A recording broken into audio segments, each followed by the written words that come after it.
The last day of the year was busy and cold. I walked through the crowded streets, holding my shopping bags tightly. The city was full of people rushing to finish their New Year's shopping. The lights were bright, and the snow was falling softly, making everything look magical. But inside me, I felt tired and worried. I wanted to find the perfect gifts for my family, but I also wanted to make sure I didn't spend too much money. This year had been hard, and every penny counted. I stopped in front of a small toy store. The window was full of colorful boxes and shiny toys. One toy caught my eye, a robot. It was strong and could move and make sounds. I thought about my son. He was 8 years old and loved to play hard. He wasn't gentle with his toys, so this robot seemed perfect for him. I imagined his smile when he opened it. Inside the store, a little boy was playing with the robot. He laughed as it walked across the floor. I smiled quietly. That's the kind of joy I wanted for my son. I picked up the box carefully and put it in my bag. I was waiting at home, helping wrap the gifts and set the table for our New Year's dinner. I loved this time of year. The house smelled like cinnamon and pine, and the lights twinkled on the tree. I held my new doll close. It was hand-painted and soft, just like the one Mom promised to bring me. I looked out the window and saw the snow falling. I hoped Mom was safe and warm. I wanted everything to be perfect tonight. I wanted to see Mom's smile when she came home with our gifts. The clock was ticking closer to midnight. I could hear the sounds of the city outside, the cars, the people, the music. I felt excited and a little nervous. After the toy store, I walked to a small shop that sold hand-painted dolls. Each doll was different, with soft colors and gentle faces. I thought about Anna. She liked quiet things she could keep close and look at often.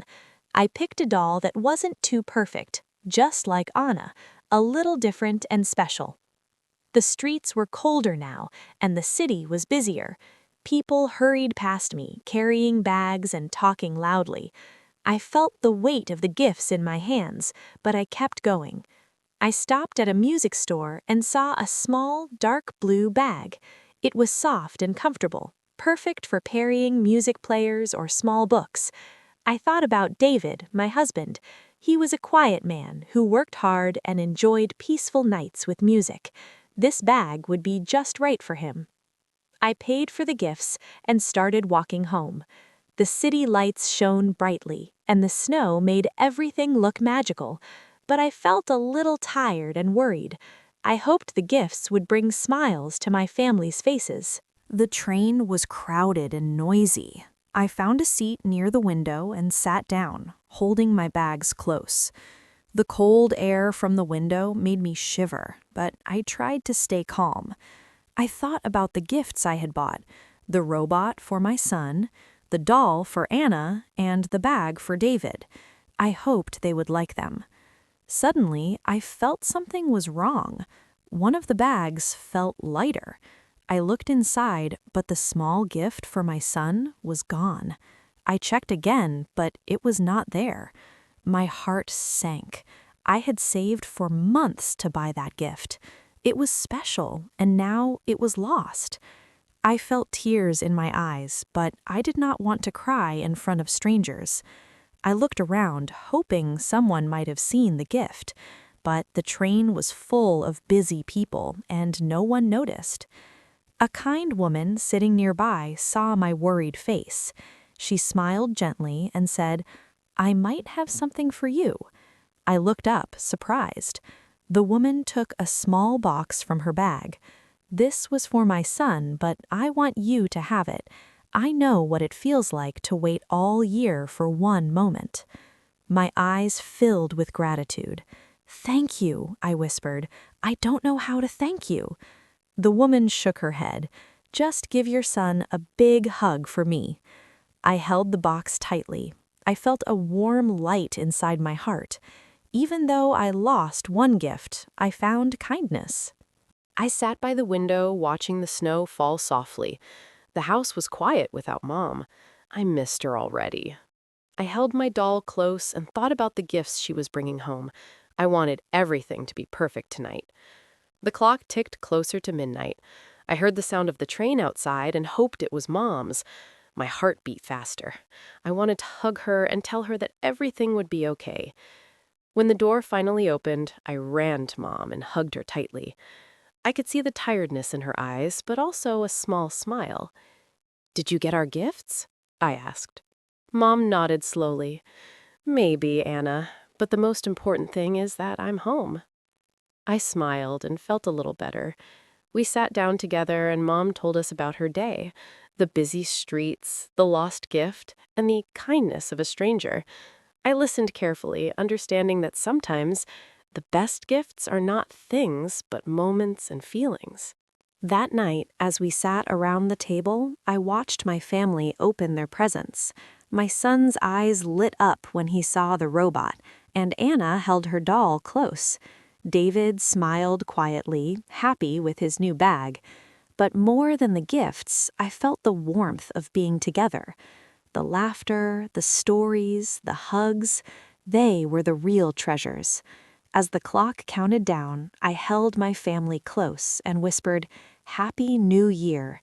Outside, the fireworks exploded in the sky, lighting up the night with color and hope. I knew that no matter what the new year would bring, we had each other, and that was enough. I looked up at the fireworks and smiled. This was the best New Year ever, not because of the gifts or the lights, but because we were together. I hugged Mom and whispered, "Thank you for everything." She smiled and said, "Thank you for being you." And in that moment, I felt the true meaning of giving and kindness. The morning after New Year's Eve was quiet. The city was still wrapped in a soft blanket of snow, and the streets were calm. I sat by the window, holding a warm cup of tea, thinking about the night before, the gifts, the laughter, the kindness I had experienced. It all felt like a beautiful dream. But the kindness of the stranger on the train stayed with me the most. Her gift had reminded me that sometimes the best things in life are not things at all. They are moments of connection, of understanding, and of giving without expecting anything in return. I thought about how hard the year had been, the long hours at work, the worries about money, the challenges of raising children. Yet, despite all that, there was so much love around me. My family, my friends, even strangers, people who cared and shared. I decided that this year I would try to be more like that kind woman, to give more, to listen more, and to be patient, because kindness, I realized, is the greatest gift we can give. At school, I told my friends about our New Year's celebration. I told them about the gifts, the snow, and the fireworks, but most of all, I told them about Mom's story, the lost gift and the kind woman who helped her. My friends listened carefully. Some of them smiled and some looked thoughtful. I think they understood that New Year's is not just about presents or parties. It's about being kind and caring for each other. That day, I decided to be kinder too, to share my toys, to help my friends, and to be patient when things don't go as planned, because kindness makes the world a better place. Days passed, and life returned to its usual rhythm, but something had changed inside me. I noticed small moments of kindness everywhere, a neighbor helping carry groceries, a stranger holding the door open, a child sharing a smile. I started to see that kindness is like a light. It can be small, but it shines bright and warms everyone around it. One afternoon, I took my children to the park. We played in the snow, made snowmen, and laughed together. I watched Anna and my son run and play, their faces full of joy. I felt grateful for these moments. As we walked home, I told them about the kind woman on the train. I wanted them to understand that giving is not just about gifts, it's about love, patience, and caring for others. That night, I wrote a letter to the kind woman. I didn't know her name, but I wanted to say thank you. I told her how her gift had made our New Year's special and how it had taught me about kindness. I folded the letter carefully and put it in my drawer. I hoped that one day I could be as kind as she was. Before I went to sleep, I looked out the window at the stars. I made a wish that this year would be full of kindness, love, and happiness for everyone. As the new year began, I felt hopeful. I knew there would be challenges, but I also knew we had something strong, our family, our love, and the kindness we shared. I promised myself to keep giving, not just gifts, but time, attention, and care, to be patient when things are hard, and to find joy in small moments. Because, in the end, that is what matters most. I woke up on the first day of the new year feeling happy. I looked at my doll and smiled. It was more than a toy. It was a reminder of love and kindness. I hugged my family and said, "Let's make this year the best one yet." And I knew, deep inside, that with kindness, anything is possible.